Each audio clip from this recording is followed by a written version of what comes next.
Assalamualaikum warahmatullahi wabarakatuh. Perkenalkan kami dari 10S11 kelompok 4 akan menjelaskan tentang sejarah masuknya Islam ke Indonesia menurut teori Cina.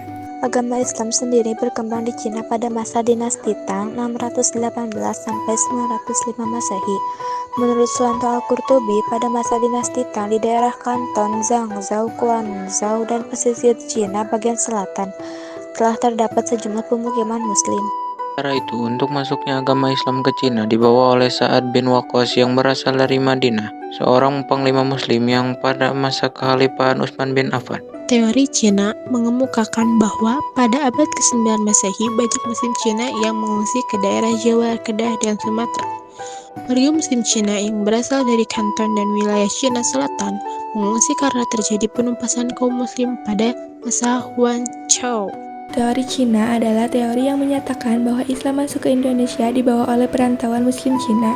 Teori ini dicetuskan oleh Slamet Mulyana dan Suwanto Al-Qurtubi. Persebaran dilakukan dengan cara pedagang-pedagang Muslim Cina menyebarkan Islam melalui perdagangan, menikah dengan penduduk lokal dan menyebarkan Islam. Migrasi besar-besaran orang-orang Cina Muslim ke Indonesia. Masuknya agama Islam ke Indonesia juga dipercaya bertepatan dengan banyaknya migrasi orang negara Cina Muslim ke negara Asia Tenggara, terutama wilayah Nusantara. Jalur penyebaran 1.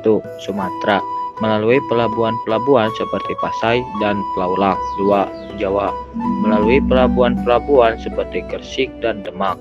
3. Kalimantan melalui sungai-sungai besar seperti Sungai Kapuas.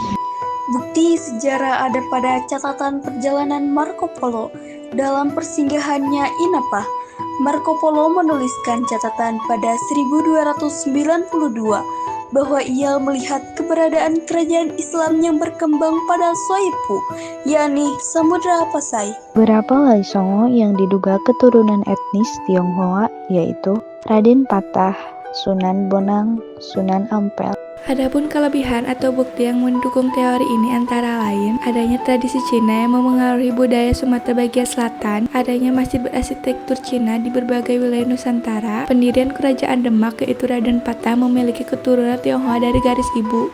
Sementara itu, untuk kekurangan teori Cina adalah teori yang hanya menjabarkan peranan Cina dalam mendatangkan Indonesia ke Nusantara yang didukung oleh bukti-bukti Islam di Indonesia ternyata dipengaruhi oleh budaya Cina. Baik, hanya sekian yang dapat kami sampaikan.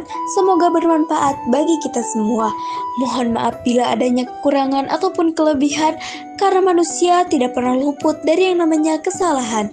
Wabillahi taufiq wal hidayah. Wassalamualaikum warahmatullahi wabarakatuh.